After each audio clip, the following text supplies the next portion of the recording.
Hey everyone. Hey Hello. everyone. Hey Dea. You hello. Wow. Hey Chris. Hello, hello. Hello guys. Hi guys.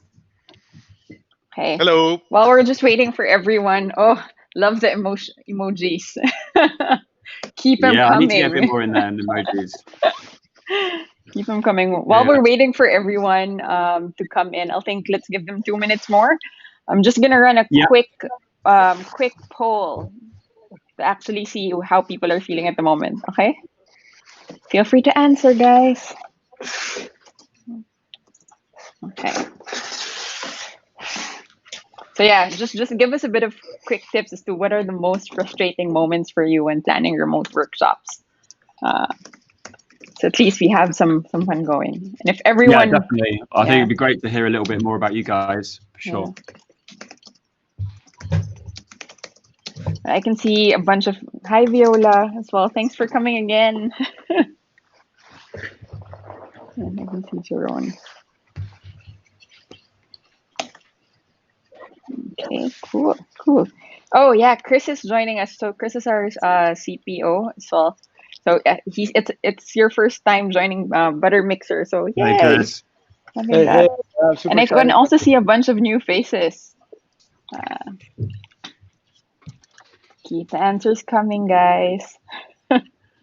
Love it. And by the way, so you're all, it's the first time we're also debuting, if I'm pronouncing it correctly, debuting You the are new, the new the new interface you are. actually.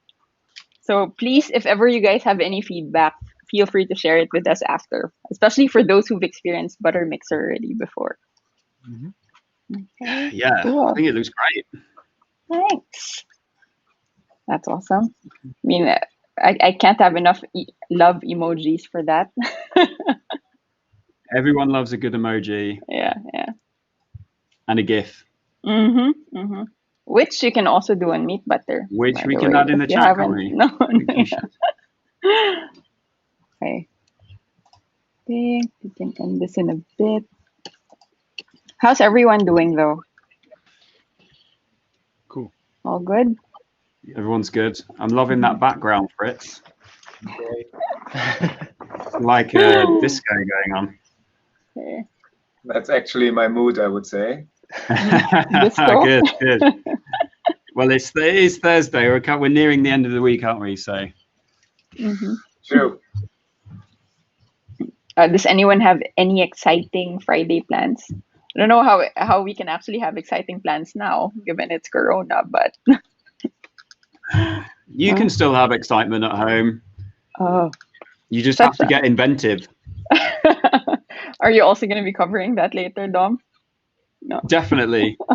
Things to do at home. I Okay. think you could run a little workshop about that for sure. Oh, okay. Are you volunteering again or?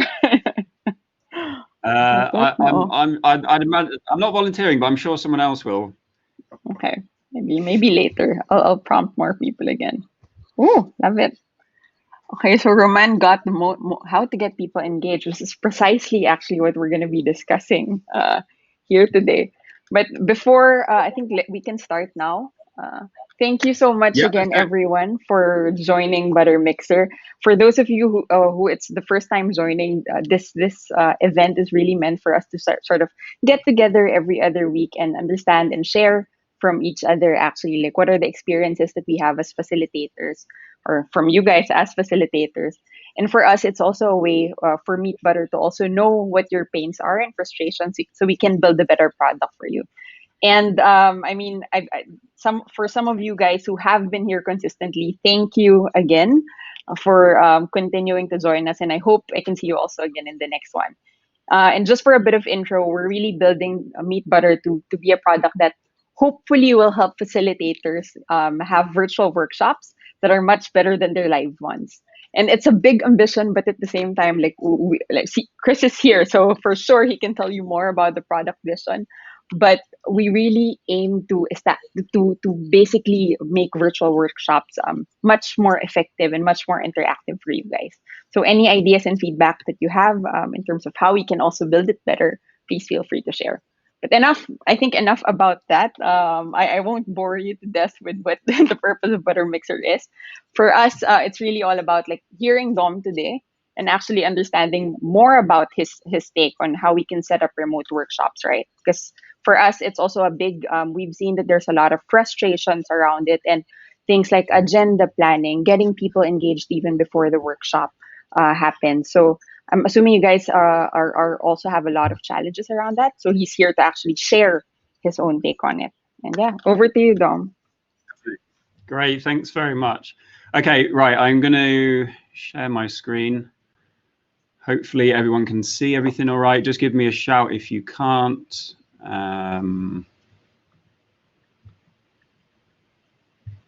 So, can everyone see that? Yes. Yes, Yeah. sir. Perfect, great. Thanks, Jessica, for that lovely intro, and welcome everyone. So today I'm going to be kind of talking a little bit about how to set up a remote workshop in the right way, or certainly give you some advice and just talk a little bit about how we set up our remote workshops. Yeah, and a big thanks to Jessica and the team at Meet Butter, obviously, for inviting us along to do this. I'm looking forward to taking you through it, and also using the system as well. I think, you know, when Jessica was talking a little bit there about trying to come up with new kind of engaging ways to run workshops, Meet Butter is like a great platform that I'm really excited about exploring a bit more. So yeah, so let's get stuck straight in. So who am I? I am a senior user experience consultant. I'm also the director of innovation here at PAC. And over the last 15 years, I've really tried to make it my mission to help organizations to build better products, and not just build better products, but also improve the way that they run product projects and workshops and all of that sort of stuff. So all of the great facilitation stuff. I just love helping teams to innovate in a better way. Well, that's what I try to do anyway. So a little bit about PAC. We are a design and innovation consultancy, and we help teams to launch product ideas and solve big challenges. And we do that by empowering people to think differently and work better together to achieve more. So we really go into these organizations and really try and get to the heart of the issues and the challenges that they're facing and come up with innovative, bespoke solutions to those challenges. And a lot of that comes in the form of workshops we run, or the sort of programs that we offer those organizations. So here is a little bit of a mood board of images of the type of work or some of the platforms that we've worked on and some of the workshops that we've run in person and remote. And just a quick run through of the agenda for the next hour. I'm going to be talking about how to get started, what remote challenges are, the PAC experiment, planning your remote workshop, tips and tricks, and then I'm going to finish with a little interactive session and a Q&A. So that'll give you the opportunity to ask me any questions you want or anything that you've been thinking about recently. So we're going to start with how to get started. So as we all know, remote workshopping is definitely here to stay, and whether you were doing remote workshops before the pandemic hit or not, or you're new to running remote workshops, according to a study, apparently running remote workshops make it a happier, more productive place to be. I do kind of partially agree with that, but then also, as Will Farrell over here, I do really miss the in-person stuff as well. Obviously, like running events and being in an office and being around other people is such a great experience. And sometimes that is lost. And that's one of the key challenges in a kind of remote environment, something to kind of work through. So as teams and organizations like yours have transitioned to working online, the need for these sort of much more better facilitated and designed workshops are so important, and it's increasing. The demand for them are increasing a lot every day. You know, we have all been in a meeting about a meeting that doesn't really go anywhere. It's unstructured, and one of the last things you want to do is to kind of just kind of bring that over to a remote session. You know, it's no longer acceptable for that to be a thing anymore, because people and teams really still need to be productive regardless of where they are. So to try and help tackle this over the next hour, I'm really going to try and get to the grips of some of the key challenges and just give you some tips and tricks of how we sort of try and overcome those challenges. So remote challenges, aside from working in your pants with a shirt on, there are a bunch of challenges that come with remote workshopping. They can be tough, and every workshop you run can have its own unique challenges. But among the many challenges that there are, I'm going to run through like the 5 most common ones, and then give you a little bit of an indication on how to tackle them first. So one, obviously, it's an obvious one, technical issues. Like the reality of running an online workshop is that you probably more often are going to hit some sort of a technical issue. And although that can't ever be 100% mitigated, like I think one of the key things to do is to try your best to prevent it from happening. So one of the solutions that we do is, like ahead of a session, we really will give people clear advice on what they're going to need for that workshop and for it to make a success.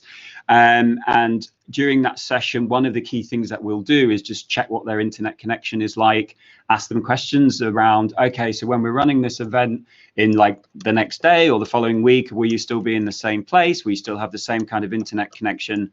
You know, have you got your phone switched on Wi-Fi? Can you turn that off? Can you make sure other devices are off during that period of time, just to try and optimize that experience throughout?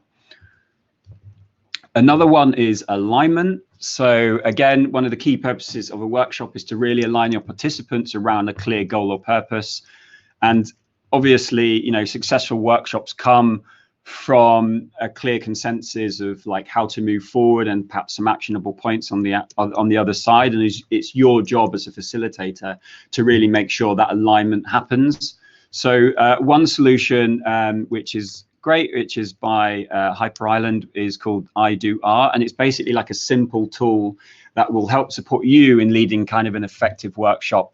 It's all about setting out a clear purpose, structuring those key goals, right from the very beginning. So like stating the intention, what your desired outcomes are, the agenda, roles of who's going to be in the room, who's going to be expected to do what, some clear rules at the beginning. So for instance, in a in-person workshop, we always like to state no device rules. Obviously, it's harder in a remote setting, but we'll come to that in a bit. Time, you know, how much time each of the exercises are going to have, obviously, and any kind of time boxing or anything that you sort of set up. So that's a good one to think about, whether you use that or not. I think sort of roughly what's in those bullet points are like key things you should think about if you don't already. I'm sure a lot of you already do.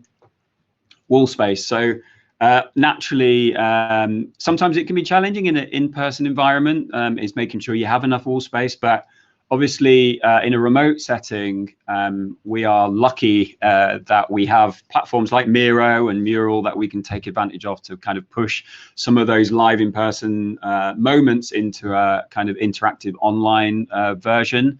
But the challenge often is that a lot of the participants lose the fun and awareness of being surrounded by the work that they've done. So if you're running a sprint or you're running an all-day workshop, usually we like to keep everything up so that throughout that day, you know, they can walk around the room, they can sort of really kind of review and think about the work that they've done perhaps earlier on in the day, or maybe it's an activity. And that really is tough when you're on a remote in a remote session, because you can't really emulate that, although we did give it a go, and I will talk about that experiment that we did. But obviously the key thing to try is using those already well-known boards now, Mural and Miro, combining that obviously with like a solid video tool for communication, whether it be Zoom, whether it be MeetButter or something like that. And yeah, and just try your best to try and mimic what you would ordinarily have in a room online, and really think about what you want. I think as a participant, I think sometimes we forget that as facilitators. We really want to be trying to be empathetic and engage with the people that are going to be participating. And if you think that you're going to get bored in a workshop that you've made, try and switch it up a little bit and think about different ways to approach it. Again, conversation. So often in a remote setting, it's difficult to pick up those non-verbal cues of that you get in an in-person meeting when someone's talking. And it's certainly, if there is a delay in the internet connection, again, you can end up talking over one another. You end up with this kind of cross-talking scenario. Or alternatively, you've got what we call a hippo, which is like a highest paid person's opinion in the room, who, if not sort of dealt with correctly, can be disruptive. So they can have play quite an alpha role, be very dominant, have lots of stuff to say, push a lot of the people who are also in the room slightly out. So I think it's one thing to bear in mind is that, and a solution to tackle that include exercises like we do, which is like working together but alone. So you're encouraging everyone to have a voice. No one, everyone's on mute, but they're working in their own individual spaces, but they're still working as a team. And then they come and they kind of brainstorm and they dot vote. And that's a great way to kind of help as well. Keep things ticking over, make sure everyone gets a decision or has a say in the way that things are run. Time box activities, be super clear about that up front. For the hippo thing, we'd advise perhaps interviewing key stakeholders ahead of the meeting. So before a workshop starts, just go and have a chat to all those key stakeholders you think might potentially cause an issue. From their opinion, all they want to know is what's going on. And I think if you can really get to the grips of where they're going, what their challenges are, what they really want to get out of it, what their agenda is, I think you'll have a much better workshop, and they'll probably take a bit more of a step back rather than try and be too active and fulfill the role of what they're meant to be, because it's not their fault, it's just what their role is. That's what they're used to doing. Again, there's lots of great things like Meet Butter have introduced as well, and other communication tools like muting participants, asking people to raise hands if they want to say something. Another great one is to just stop dead conversations with like a random name or a word. Like David Hasselhoff or whatever you want to agree, and you sort of say it up front, like, okay, as a facilitator, if I shout this out, like everyone has to respect the fact that that is it, and like, the conversation's done. And it might be that you park it for later, you create like a little parking space in the workshop, and you're like, some of the stuff you said was really useful there, but I've got to stop you because we've got to carry on, because we've got to try and wrap this up in like an hour or whatever it might be. Again, engagement, obviously a key one, and for workshops to be successful, it really is crucial to kind of make sure that you try and make them as engaging as possible, certainly as engaging as you can given the circumstances. So hours of presentations with no activities are an issue, and can lead participants to get bored or distracted. I mean, we've all been to like a talk and we've like, oh yeah, it's really interesting, but after an hour or so, if there's like nothing, it can very quickly but get a little bit monotonous. So it's great to like break stuff up. So our solution to this is, we set up ground rules up front. Obviously we try and like limit those distractions. We can't like monitor the fact that they've not got their phone or email, but we just say switch email off. Please try and just keep yourself in this, like put your phone on silent unless it's an emergency, like really try and engage yourself in this session that we're running. We'll include like warm-up games before we get started, nothing cringy, just stuff to get people warmed up and familiar. Certainly if it's a cross-functional team or teams you haven't worked together, it's quite nice to just do something a little bit fun to kind of get them communicating with each other, understanding who they are. Regular breaks and snacks, definitely a must. Can't push this hard enough. Like don't overdo it with the workshops where you go like, oh, we're going to do like a 2-hour solid session. In a remote session, like really try and break it down. And I talk a little bit about it later on, but really try and minimize the amount of time that you spend on each thing and include breaks. One of the things that we tried out, which I'm going to go through in a sec, is sending out like an activity pack in the post. So if it's a longer engagement, like a sprint for us is about a week. In order for us to make that as engaging as possible, we'll send out like a pack, but I'll talk more about that in a sec. Right now, actually. So talking and focusing on engagement, I thought it'd be quite nice to just tell you a little story about something that we did here at PAC to try and tackle this, because ultimately it's an issue that we knew that we were gonna come across. So when the pandemic hit, we went from running nearly all of our workshops in person and events in person to suddenly being faced with the inevitability that we're going to have to move stuff into a remote setting, a remote environment. We had done stuff like that before, obviously, for some like international clients, but it was, a lot of the time, if we could work in person, we would do, just because it's a lot easier and we prefer to do it. It's a lot more. We found it a lot more engaging. But we knew we had no choice. Okay, like we didn't. I don't think we ever anticipated how long this pandemic would continue on for. But it's great to see that we've got some light at the end of the tunnel now. But we knew we had to do something about it. So first thing, we was like, okay, we've got to move nearly all of our workshops to a remote solution. And that's challenging if you've got a lot. So some of the base ones that we knew were not necessarily specifically bespoke, we'd kind of move straight over. Time consuming, I know, but it's important to set those up correctly and make sure that you do it in the right way. We had to rethink certain activities that we used. Obviously, a lot of in-person activities don't necessarily translate, and you can try and do your best to kind of put them in a remote way, but obviously, naturally it doesn't always pan out like that. And the other thing is about keeping up a sense of energy. We really were like focused on how can we make sure we keep the energy and engagement up in a remote way. So as I just sort of briefly mentioned earlier, design sprints is one of the ways that is one of the key workshops that we run and facilitate, and that's over a week period. I don't know if you've heard of design sprints. I'm sure you all have. I'll just quickly run over it just in case you haven't. But basically, it was invented by two talented, bright minds over at Google Ventures, Jake Knapp and John Soretsky. Soretsky doesn't usually get a mention, but he's a great guy, and he does deserve some credit. They basically created this great process over a period of a week, which basically gets people either in the early stages of a product journey or someone who's further along and really wants to try and break down a challenge, and ideate and come up with solutions and test them and validate them all within a period of a week. So it's intensive. We have a slightly bespoke model that we use, but even still, ordinarily in a in-person environment, it's 2 solid days with the client.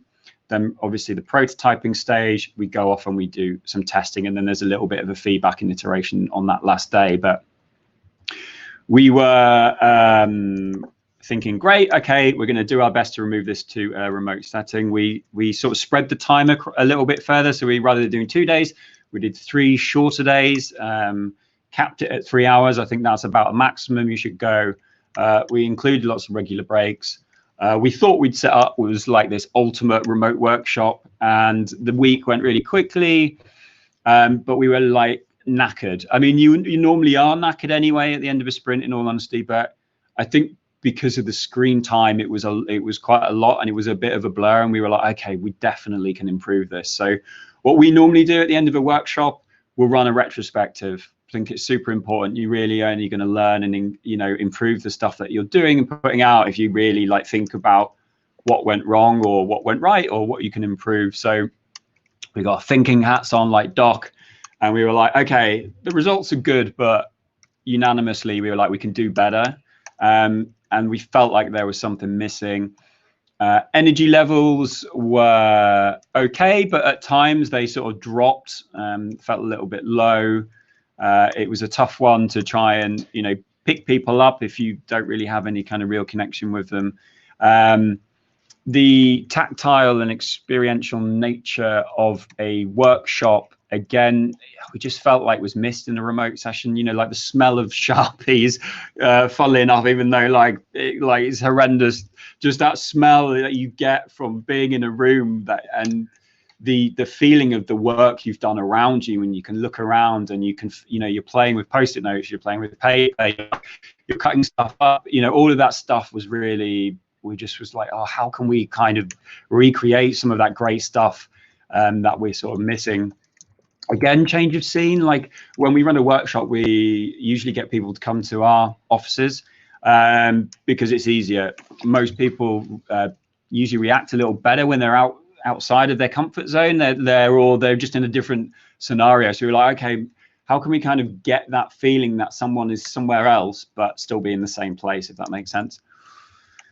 And then finally, again, as I mentioned earlier, technology, most of the time it ran well, but it wasn't without its issues. We hit into a couple of issues early on that kind of had the potential to derail some of the stuff that we were doing, but we managed to turn it around. But don't underestimate the kind of technology. And also I went back as well around just devices, again, like making sure people are not distracted. Because the worst thing normally in an in-person meeting is when someone comes in with a laptop and they're kind of typing away and you've no idea what they're doing. And that can be really distracting. But obviously it's harder to monitor that when it's in a remote way. So we knew it was a little bit broken, but we had a good idea for how to fix it. And that idea was to run our own design sprints, basically. So armed with all of that knowledge that we'd learned from running that first remote session, we were like, okay, we've got to really try and tackle this issue. If I had an 80s montage right now, I'd insert it right in there and it would be all of this stuff to the left, but in a montage where we basically ran our own design sprint to try and tackle this key issue or issues that we were having and push ourselves forward. So the concepts that came out of that day was, the first one was like, okay, we called it Operation On and Off. And it focused mainly around optimizing that on and offline interaction throughout the sprint. So we were like, online is important. We need people to be able to be switched on and be online, but also we really could do with introducing some offline activities. You know, everyone's got a phone. They can take photos of stuff. They can draw stuff, take photos of it. There are other things that we can do to break that stuff up, and that included games as well, offline games and homework. Even we weren't afraid to give people a little bit of homework to do, again, which they could do in their own time and then bring back to the group. Operation Welcome to the Jungle. So that was our second focus, and that was basically about, okay, how can we create like the ultimate welcome pack? So it's different when you're running like a shorter workshop, like an hour or hour and a half. It's a bit harder to kind of send out a pack because of the logistics. But when you're running a sprint with like a team of 8 and it's all booked in, you know, it's good to go that little extra step. So we decided, hang on, how can we send out a pack that would really kind of build energy levels, like get everyone vibed up and feeling like, you know, they were ready to kind of take on this sort of day or days even. And then the third one was Operation 3 Acts. And that was basically like, how can we create like a beginning, middle and end that has some sort of additional engagement that kind of takes them outside of their normal day-to-day sort of scene? And we decided to do that by introducing some sort of virtual experience that people can interact with throughout that design process. So what that looked like basically was, when it came to prototype day, we were like, okay, the on and off activity we think is really important.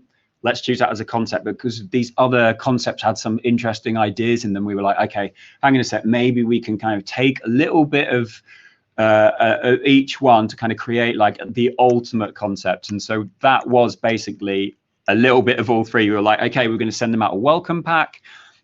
We are going to create a virtual experience for them. We're going to create more activities that involve offline interaction, offline exercises. And throughout that prototyping day, we kind of iterated, we tested those experiences. Oh, can you hear me all right still? Yep, all good. Yep. Yes, sir.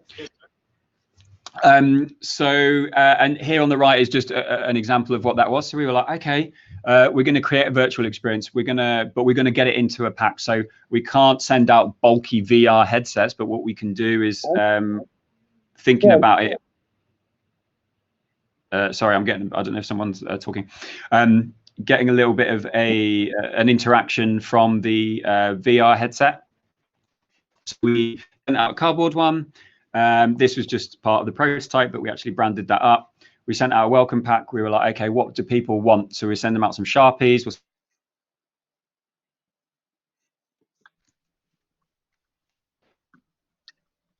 Dom, I think you're muted. Sorry. Now he's back. Sorry. Okay, cool. Yeah, just shout me if I disappear. Yeah, you're still here with us. Cool. No worries. I was just saying, in this welcome pack, we were like, okay, what can we put in there? So we teamed up with a couple of startups, one who had a great energy drink that was all about changing mindsets, changing, giving people that additional energy, but it wasn't sort of like the kind of typical Red Bull scenario. It was a lot more natural. So we're like, okay, that sounds like something we want to incorporate. We spoke to another snack bar startup, and they were doing these like great little energy snacks that are meant to kind of be almost like a little meal that pack a punch. So we were like, okay, that's great. We can send some of those so we can integrate this sort of session where we're like, okay, grab your snack bar. Let's have that. Let's grab a drink. And do some of those offline activities with the Post-it notes and the Sharpies, and then also they had this kind of cardboard VR headset where we do like a little exercise in kind of building that, and then they've got that set ready. And the kind of idea behind the VR element was the in-person bit. So we were like, we really miss the in-person room that we workshop room. Okay, like you can't like really recreate that. So we took it online. So we found this platform, which was basically like an art gallery. One of the exercises in the sprint is called the art gallery. And basically that's where you come up with all of your solutions. You put them on the wall. We normally play like a little bit of music. We get people to kind of walk around like they were in an art gallery, having a look at the solutions, voting on them. So we were like, we can do this in a virtual environment. So we got everyone to get their headsets on. We set up an art gallery. We got them to, once they've done their solutions, send it to us, and we like just immediately map them to this room. And then when they put on their headsets, they could sort of see like a kind of virtual version of each other, and they were in this room that they could kind of walk around and have a look at the other solutions. So we knew it was something we would have to use sparingly, but we thought, wow, this is like a really great, fun little thing that we can do to try and keep engagement up alongside all of these other things that we were kind of putting out there in terms of the energy drinks and the snack bars and all that stuff. So we were like, I think we're onto something. And so basically, that was what we did. We kind of created this pack, and we got ready for testing, basically. So it was, for us, it was that real judgment day of sort of really trying identifying whether the work we'd kind of put in would kind of come to fruition. And thankfully, like everyone we tested it with, although obviously was in short bursts, like loved what we did. They thought it was great. They really enjoyed it. Thought it was really fun. We took them through some exercises. We got them to do some offline stuff, and they just had a really nice time, and they were kind of keen to sort of go further and continue on. So we were like, okay, this is a result. I feel like we've got something now that we can actually send out to our clients and really do this in like real life, as opposed to just a kind of testing environment. So just to finish up on that kind of experiment, the key insights basically were the welcome pack was really engaging. The bit about the VR headset again was like exciting for people. People really enjoyed it. But overall, like if you're going to use tech, like especially stuff like that, use it sparingly. So we sort of introduced like a couple of little things to do throughout the session, like because we were running it over multiple days. Like day one, they kind of got in there and they had a little bit of an explore around, and then on day 3 they kind of came back and did a bit more. So we broke it up a little bit so it wasn't too intense. The use of both online and offline activities tested well. So it was a like welcome break away from the screen. So definitely I'd advise doing that. And again, although we tested on a small amount of people, generally the kind of immersive sprint that we called it, like created quite a buzz, and like people were really like getting behind it, and people wanted to work with us to try it out. So so overall, like if you're really struggling for this type of engagement, you can try any of these solutions out, or just try running like a little interactive session yourself, or a little sprint on your own, and try and come up with some new ways of kind of bringing this sort of engagement in to play. So now, moving on from that, I'm going to get back to you planning your remote workshop. Mindful of time, I think I'm okay.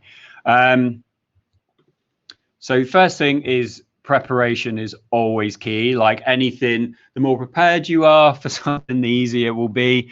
And planning and designing is an important part of the process. Don't rush it. really think about what you're trying to achieve. I squeezed these in here, these GIFs and this image of Tony Robbins, because I just think it's funny. Like, I know Tony Robbins, is one of the things that he does for preparation before he goes out and does all these like energetic talks is to just bounce around on a trampoline.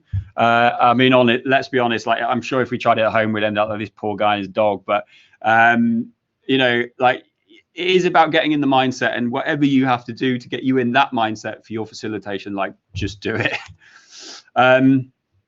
Again, like the A-team, everyone loves it when a plan comes together. And for you and your workshops, it's really important to make sure you've got one. So the first thing to think about is sort of like audience and setup. So the first step in designing a remote workshop is to really understand who's going to be involved in it, like who your audience is, what their needs are. And that might be arranging informal chat before. This really helps with like those highest paid person's opinions as well. So like really make sure those key stakeholders are involved in that. Let them know what you're trying to achieve, what the goal is, and ask them about the challenges. What are they, what's their agenda? What do they want to get from the workshop? So when you go into it, you already know roughly who's going to be in the room. You know what their goals are, what they want to achieve, what they want to get out of it, what the purpose is, to make sure that you can basically deliver on what you're being asked to do. Think about time zones. Obviously, when you're working in cross-functional teams that are spread remotely, time zones can be an issue. So like really make sure you can take that into consideration. You don't want someone in New York to be like waking up at 5 a.m. to like run a workshop when you guys are all in the afternoon and having a good time. Just try and be, or if that can't be helped, just split it up. If it's on multiple days, just make it even. Say, okay, you got to get up at 5, but tomorrow you can get up in the afternoon. We're going to get up early this time. Just make it fair. And also remember, like, larger workshops need more planning. So if you're running a smaller amount of people, don't necessarily like need as much, like this sort of interviewing and all of this stuff doesn't necessarily always have to happen. If it's a shorter workshop and you really already know your audience, it's like your team and you know what you're trying to achieve already, you just want to get on and do it. Yeah, so that's one. The next one is goals and outcomes. So as I sort of mentioned earlier, like every workshop really should have a clear set of goals and then outcomes in mind. So how these are discussed and ideated upon will depend on what goal you have. But for instance, like an alignment meeting has a different goal to perhaps that of a design sprint. So like make sure you plan accordingly and think about those exercises that you're including. Make sure that, that there's actual value in what you're doing. And then again, obviously, make sure you choose the right tools. These are just an example. Obviously, I know people might be using Google Teams or InVision or whatever. Like, there's loads of other things out there. But our preference personally here is like either using something like Mural or and Zoom, or something like Miro and MeetButter. Like, I think the stuff that MeetButter's doing is great. The fact that you can kind of keep it all within one room, perfect. Like having to switch between screens sometimes can be another issue that people face. So if you can get it all in one, perfect. Choosing the right, I've sort of said this already, but like choosing the right activity. So like make sure you think about the people who are in the room when you think about these things. Like don't, exercises and games and other interactive methods are great in live in-person workshops, but just remember, don't always translate. So in a remote setting, to really try and think about all the best bits you can take, but trial them out. Like if you're not sure something will work, don't go into a big client and trial out something new. Like try it out with a smaller team just to make sure that it's right, because the last thing you want to do is like not have tested something and it fail on you.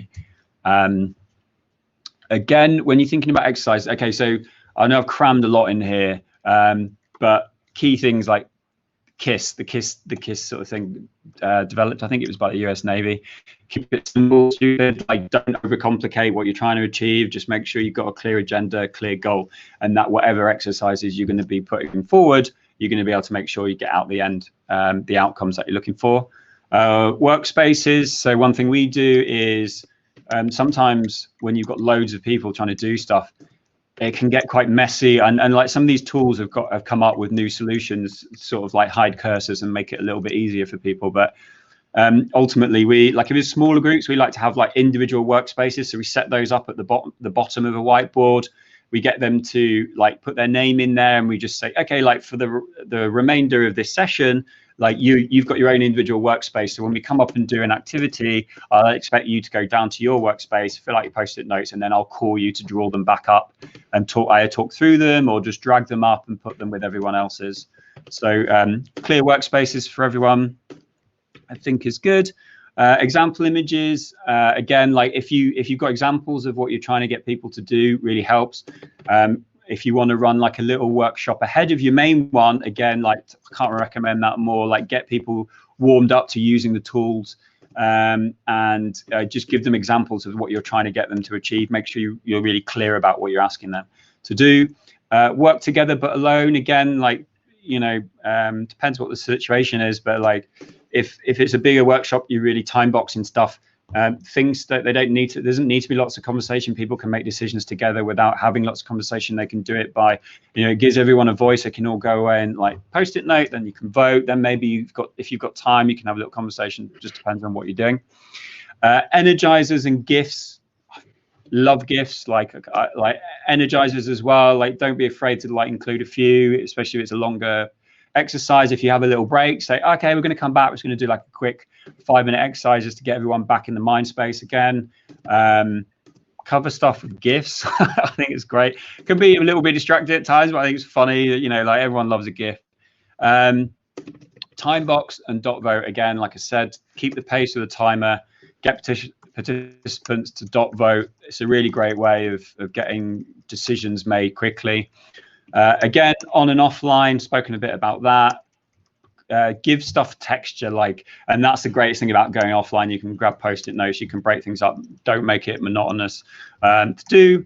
Timings and breaks, again, 3 hours maximum. Don't be afraid to give people homework. Regular breaks. Cool. Okay, so that I think is that. And then shared understanding. So like I said earlier about, you know, we faced a sort of technical issue which almost derailed something. Like that can be an issue, but to help prevent it, make sure in that meeting as you set up before running your workshop that everyone attending has got all the tools installed already. You don't want people, you don't want to spend 15-20 minutes like waiting for people to kind of install the right things or find the right links, or, you know, you want to basically be able to say to people, here's all the links up front, like make sure you've got all of these ready for when we start, and then you don't have to worry about that stuff. Again, make sure technology is okay, people's speeds are okay, they have a quiet location for the day. Like I know it's difficult and challenging at home, especially for people with families, you know, kids running around, but, you know, if they know that they need a quiet space, like make sure that they can get it, and say, okay, that's what if that's where you're going to be on the day, perfect.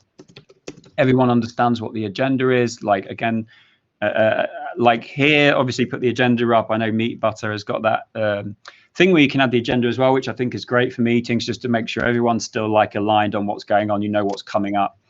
And everyone using the tools understands how to use them and understands the rules. So not only have they got the tools installed, but they know how to create a post-it note, they know how to dot vote. You know, it's not something that's going to be super confusing to them.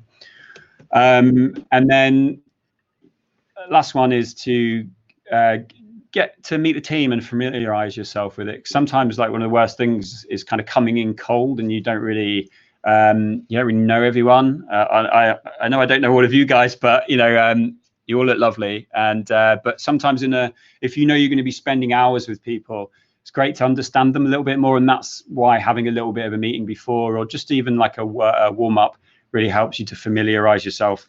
So you're a bit more confident while you're in there.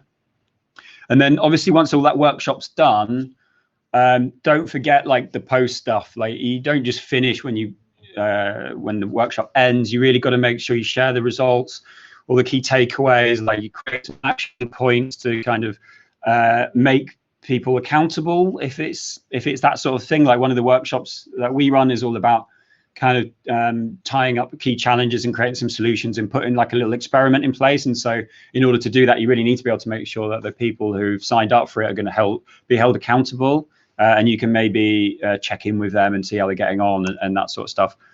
Always do a retrospective, always gather feedback. Like, running a poll, again, like on Meet Butter, is great because you can just do a little poll at the end and just say, how did you get on? Like, what did you find annoying, or what did you enjoy, or, you know, what didn't work?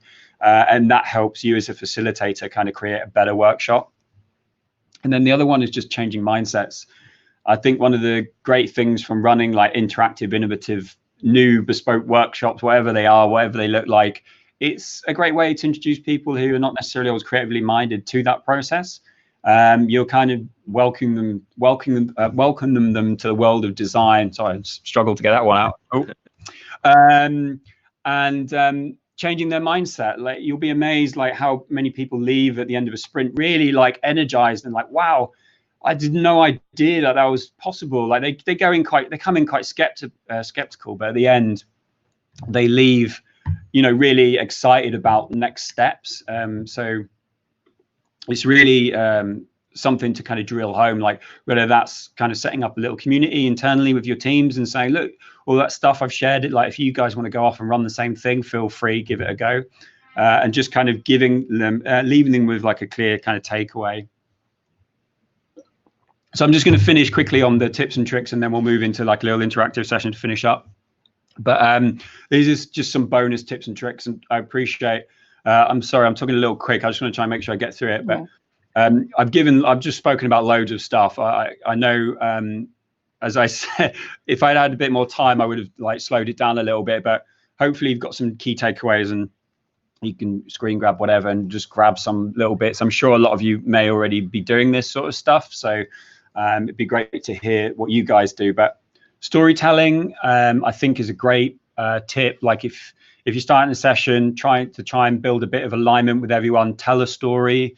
You know, storytelling, there can't be enough said for storytelling. We love storytelling. We love to run storytelling workshops to guide people into doing it, especially after sprint, when they might want to be sharing their experience with a wider team. We get them to kind of come up with a story that they can tell. So when people ask them, oh, how did you get on?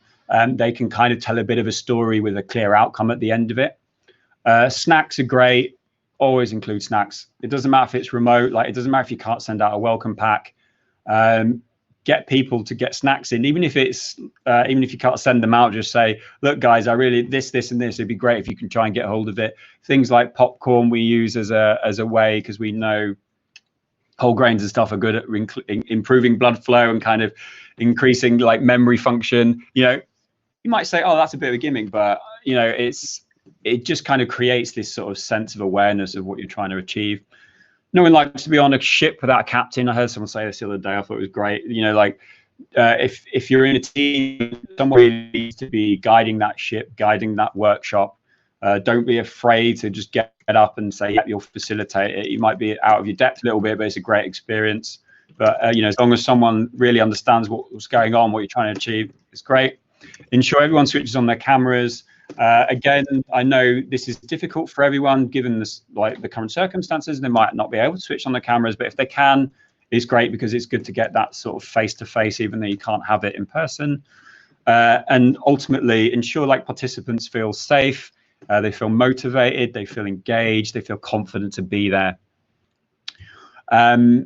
Again, clarity at every stage, like really break down the exercises. You know, as long as you've got enough time, just make sure you go through them clearly, make sure everyone understands. Like if someone's not voicing their opinion or is a little quiet, don't be afraid to just kind of say, you okay, is everything all right? You know, make sure that everyone understands it. And because sometimes you might see someone just hovering around and not doing anything, and it might be because they're thinking, or it might be because they don't really understand what they were meant to do, but they didn't really let you know. So another one there, advantages like having a co-facilitator. So if it's a big workshop and you've got quite a few people, like it's great to have a co-facilitator. First of all, helps like the person facilitating have a break. They don't have to listen to me talking for however long.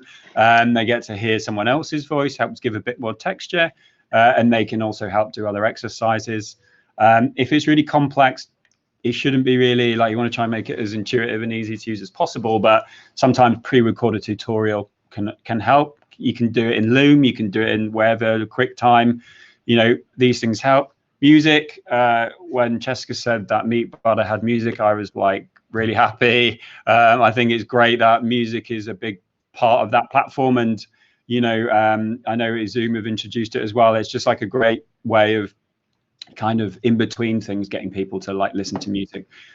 And again, polls I've already said for feedback. And then lastly, I know this is very focused on Mural, and I know there are other things, but I do think it's great that Mural are listening to the community and adding different features that allow facilitators to kind of just make sessions more engaging, whether it's like a celebrate function, whether it's adding GIFs, whether it's hiding people's cursors, you know, whatever it is. Another key one as well, which I like, is being able to hide exercises. So sometimes, like if it's in a sprint, you might have like 10 exercises, which is quite a lot, or you might have 5, whatever it is. And people, when they come in, they instantly start looking around and just start exploring. And if you don't want that to happen, you can kind of hide it. You can hide those other activities. So they only see like the first thing, and that helps prevent them from getting distracted. And, you know, you can kind of summon people and all of that stuff. So great features. So before we move on to our little interactive thing, if you want to connect to me on LinkedIn, feel free to do so. If you want to join the pack page, again on LinkedIn, be great. We try and post there as regularly as possible. We give away little workshops. We've got a podcast. We've got an event called Product Unleashed, which we run. So yeah, feel free to check me out. If you've got any questions that you don't get a chance to answer today or get answered, drop me a line. I'm more than happy to get back to you on that. And as a freebie, we're giving away some workshops. So there's 3 little workshops. They're in Mural, but if you scan the QR code, I can send you a link as well. Basically, you can download these for free. You can have a little look at how we give stuff out and like some of the exercises. It's a great little way to explore that you can do. You know, you can go straight out of the bat with your team, or you can have a look, have a little nosy if you're already a facilitator, see what we're up to. And then finally, interactive session. So I think we should be cool. It's only a little one, so we should be able to wrap it up in like 10-15 minutes. I don't mind running over slightly. So I'm going to stop sharing my screen now. Wait, there. Let me also just close it. But I think that definitely was a lot. It's good though that you sort of shared everything from like setting up the. There were a lot of little nuggets there, and I think that a lot of people also commenting on chat on other ideas that we can potentially play around with. And it's not just the setting up part that you also touched on. It's almost the entire process. Like, what are the tips and techniques that we can all take on as facilitators? So that's super duper helpful. But I think we can move a bit. Instead of I know we're running quite short on time, so it's either we take the Q&A or we run very quickly through the interactive session, if that's fine with you, Dom. Yeah, that's cool. I think, and then we can also make it as homework for people if they want to plug in. Let's do a little interactive exercise. There's one on there. I think. I mean, there's a few of you, so it might only take a couple of minutes to do it. So. But super, thank you. I think let's all give a round of emojis to Dom for all those tips. Sorry, I know that was a lot to take in, but I think I've got a bad habit of this. I just wanted to try and cram as much in as I could into a short period of time, just to kind of give you an outline. So even if there was just a few things in there, hopefully everyone took something away. But it was really cool, especially the whole like bridging online and offline experience. I think there's a lot of things that we can also potentially experiment with as well. But anyhow, you want to take them through the whole idea for me? Yeah, so we're going to do, it's really simple, purely on the time, but one of the things that we do is like a warm-up energizer. And sometimes we do this at the moment with singers, but this can be done with like other workshop attendees. So sometimes we'll get them to sending a picture of them when they were younger, a picture of when they were older, and we kind of mash them together into this, and we get them to try it out so they can see if they can guess who their other team members are. But for the purpose of this, these are just stars. So if you set the timer, and basically I just want you to match pairs, basically. I want you to grab these singers from below and try and match them up with their younger selves. Okay. And I think Andreas also has a question. Andreas? Fire away. Yeah, sorry, I'm new to Butter, but as I see you share a mirror board straight in the video tool in Butter, And Yep, yep. I can navigate it. You as the host, are you doing this in Miro directly, the client, or also in Butter? Because I noticed the keyboard shortcuts in for Miro don't work now, but just seeing this from the facilitator's perspective, are you using this when I think Dom is doing this right now, right? Are you showing this and presenting this from the Miro client or from within Butter? That's my question. Okay, Chris, you want to take that one on, or? Yeah, I thought I would just quickly answer that. So Dom is sharing that from within MeetButter. So he has prepared the Miro board in Miro. You can open it up inside MeetButter and prepare it there as well. But the board itself is hosted on Miro, but launched directly inside of MeetButter.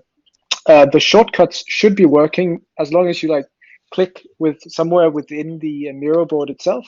Then the Miro board or the Miro shortcuts should be become available. But you can please double check it to make sure that I'm not fooling you. But that's at least the intended behavior. If I'm allowed, I mean the changing the hand to the arrow shortcut, pressing V doesn't work. The map M does work. A bonus question, I see 15 participants here. How do you get all those people on the Miro board? Do you can drag them over to Miro from Butter? So it's actually a direct integration that we have. So essentially, the way you would collaborate on Miro, you can also sort of do on MeetButter, as long as you have the sharing settings open, right? So let's say if you see here in this Miro board that Dom is sharing, it's essentially open, collaboration is open to the public. So that's also how you can get people in to participate within your board. Okay, cool. Yeah. Cool, but I think while we were, no worries. Any questions as well? I'd love to take it later if you have any more questions as well about MeetButter. But while we were talking, I think people were already matching the name to the face. It's cool. Everyone has got stuck straight in, which is great. I didn't even have to say anything. Because the instructions are on there. It's totally cool. Just get stuck in. I think everyone has done a great job of matching them all up correctly. Oh no, maybe not actually. Really? Oh. There are. You want to point it out? There are a few incorrect ones. Okay. I think there are 3 incorrect ones. Ooh, give us a clue. Which ones? Okay, so we've got Mick Jagger. That one is incorrect. Mm-hmm. We've also got Sting, although I've given his name away now. Yeah. And what else have we got? Do I say the last one? I was going to say the name. There we go. We got Mick Jagger. Perfect. Sting's still wrong, though. Sting is still wrong. Oh, no. Sting is the only one wrong at the moment. There we go. Perfect. It is, of course, Meatloaf. No, it's not Meatloaf, is it? It's Ozzy Osbourne. I love how age appropriate your selection is, Dom. I tried to do some oldies and some new ones. Yeah. I think the thing is, if this was really new, in all honesty, I don't think I'd know who anyone was. I think that's fair. I personally would struggle if it was Gen Z or whatever. I just know I would. I probably should put some in though. Okay, cool. Nice work, everyone. I think that's great. They are all matched up correctly now. I believe we have names for almost all of them as well, apart from the first one. Who do we think that is?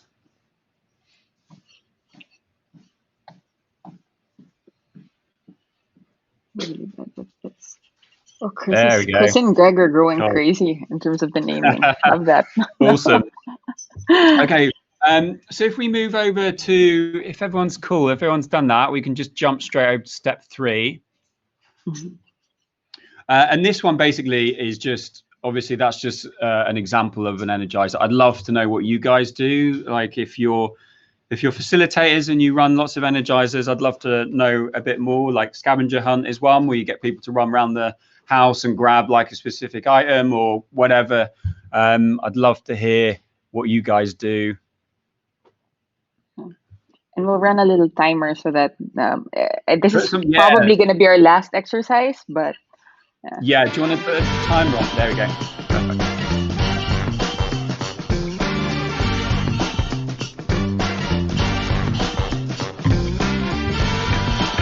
I think you might need to mute on your end, Dom. Yeah. I'm muting as well.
Woo. Whoop. And I think that we have time is up. I can see a lot of fun ideas, guys, that we can all try out. Dom, what do you think? Anything that stands out in particular? And Andreas also has a question, I think. Andreas? Dom, you're muted again. I think I saw that GIF somewhere earlier. There we go. I'm on. Can you hear me? Yep. All good. Okay, perfect. Sorry. Yeah, I think there's some great ones there. I was just having a little look. Let's have a little. Ooh, Slum Book Bingo. What's that? That's something that we sort of tried in one of our team socials. It might be an extended icebreaker though. Yeah, I can share that with you guys after. That helps. Yeah, definitely. I don't think I've heard of that one. Speed networking in breakouts. Yeah, that's a good one. Pitching unless products that nobody needs. Useless products. That's a great one, actually. I think that's hilarious. I can imagine that actually being really funny. One of the exercises that we do is I can't remember the guy now, it's a Danish guy, but he came up with the coffee filter challenge. I don't know if you've used that. That's quite fun, where it's more of an in-person one, although sometimes we, if we're in that pack thing that I was talking about, we sometimes send one out where we get people to reimagine what a coffee filter could be. And we give them and they work in a team and they kind of try and come up with different solutions. And some of the ones that come off that are like hilarious. I think one was like a flea circus. There was like a cat cleaning tool or something like that. It's really funny. I think that sort of stuff. And then we get them to pitch it. So it's similar to that. I think that's really good. Yeah, you have 30 seconds to find someone red and show it to us. Something. These are all great. I think the best thing is just when people just come up with stuff. You know, like I think that like kids games, whatever. You know, like there's no limit. I think to this sort of stuff. So these are great. Yeah. In my mind, I prefer not to make it too like cringy, because I know sometimes people feel a little bit weird about doing stuff, and I feel like sometimes facilitators or UX people sometimes get a bad name, so like make people do stupid stuff in the name of, you know, trying to loosen them up, and sometimes it works, sometimes it doesn't. So cool. Yeah, Perfect. I could probably do like a couple of questions, or people can. Yeah, I think if you're fine with staying behind a bit, Dom, like we can take questions from people for like 5 minutes. But I know we've extended a bit already, guys. So if any of you guys need to leave, it was super lovely having you again. And I think one thing we can do is, one, I'll share the recording after the session. If you're okay with that, Dom, I'll keep the Miro board open so people can still plug in ideas that they have with energizers even after the session. And it was super lovely.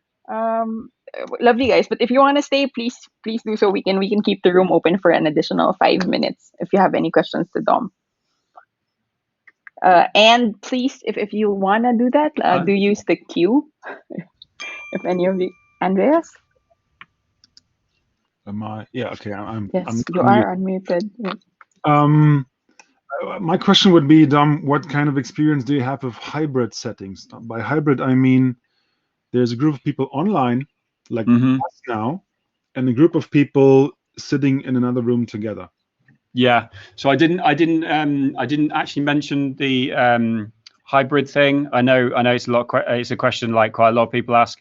Again, that in itself can be obviously challenging. In the past, when we've done it, we've set up a virtual version of the workshop that we're going to be running in person. So we'll try and keep, we just try and be mindful of the activities we do, basically. So we try and keep the conversation flowing. If it's an interactive thing, we'll get them to do it at the same time as the people really participating in real life. And then, although I don't know if there's necessarily, in our opinion, like a correct way to do it, we'll once they've done that kind of interactive session, if they're tuning in remotely, we'll kind of get them to, we'll extract some of that and put that onto the board. So we'll have someone who is sort of helping to co-facilitate, who will take all of the stuff that the people are doing virtually and bring it into the real session. We obviously set up like a camera, so everyone who's tuning in remotely can see our room and what we're doing. And then we take equally for the people who are in remote, we'll take a photo, excuse me, of what's happening in the in-person one, and we'll map that to the remote session so that they can see what other people are doing, so that they can still have some sort of a kind of say on what's been said and done. I'm not going to lie, it really depends on like how many people you have. It can be challenging. I don't know if that answers your question, but that's one of the key things that we try and do around activity-based stuff. We just try and make them as involved as possible, and get them, if they can, to have cameras on as well. So even though they're not there, we can kind of see them, rather than them just be kind of tuned in through some sort of intercom thing where they're just a voice. No, that's fine. All right, cool. Thanks. I think Chris also has a question. No, this was actually just an interesting, because I really like that question. It also pokes a lot on like how do you do remote work if you are working as a remote company in general. I would actually ask you, Dom, how would you feel about just saying to everyone, like, I know that some of you are located in the same location, but I would still want every one of you to participate from your own laptop. you can sit next to each other, but let's even the playing field, and let's have everyone have the same point of entry into the session, just to kind of even it out. Because in my experiences, this has somehow created a weird dynamic with like almost like first class and second class citizens in a session. But curious to hear your take on whether or not you can actually like just say like, in order to participate, you need to participate from your own screen. Yeah, it's an interesting one. I think there's no harm in doing that. I mean, at the moment, let's be honest, there's no choice.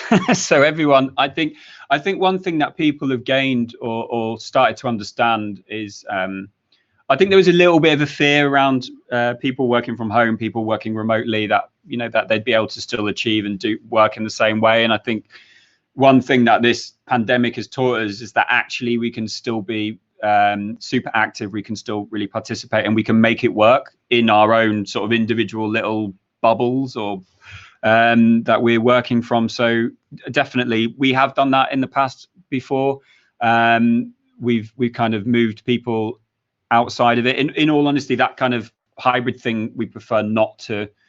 We prefer to try and do it in a remote thing, just because it is challenging. It is like hard to keep that engagement. And you're right, like if people are just working together in from a different place, it is a tough one.